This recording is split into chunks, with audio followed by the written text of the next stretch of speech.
Administrator Pruitt, I want to thank you again for implementing a new vision at the EPA that takes state input seriously. We're certainly feeling that home in Wyoming. Wyoming is a very experienced Department of Environmental Quality. Wyoming strives to use the best representative air quality data available to make sound regulatory decisions on issues like ozone protection, regional haze, and permits for industrial facilities. I think it's very critical to have good data. So as a result, Wyoming spends a lot of time and resources to review data and determine when so-called exceptional events occur, as they do. An exceptional event might be a wildfire causing air pollution levels to seem high. Under the Clean Air Act, states and EPA are supposed to exclude data collected during these exceptional events because they don't represent everyday circumstances. So from 2011 to 2014, my state identified many exceptional events, and we asked the EPA to recognize these events and exclude the data from these time periods from regulatory decisions. Well, in 2016, the EPA refused to act, and there were 46 of these Wyoming-identified exceptional events between 2011 and 2014.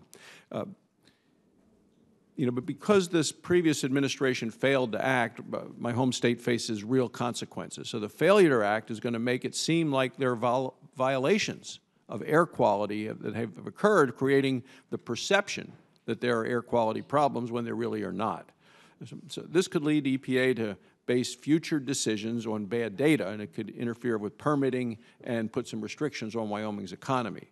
So I sent a recent letter to you explaining the situation, that the EPA had not yet acted on our filing, and I just asked if you had a timeline for when the EPA will be acting on Wyoming's 46 exceptional event filings, and any thoughts on that.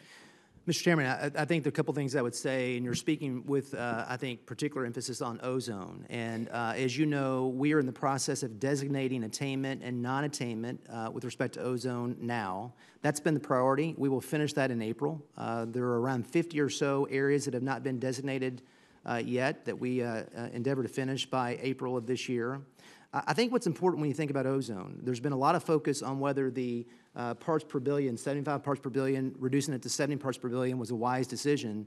That's not been our focus. Our focus has been on more the issues of implementation that you've raised. You've mentioned exceptional events. There are others.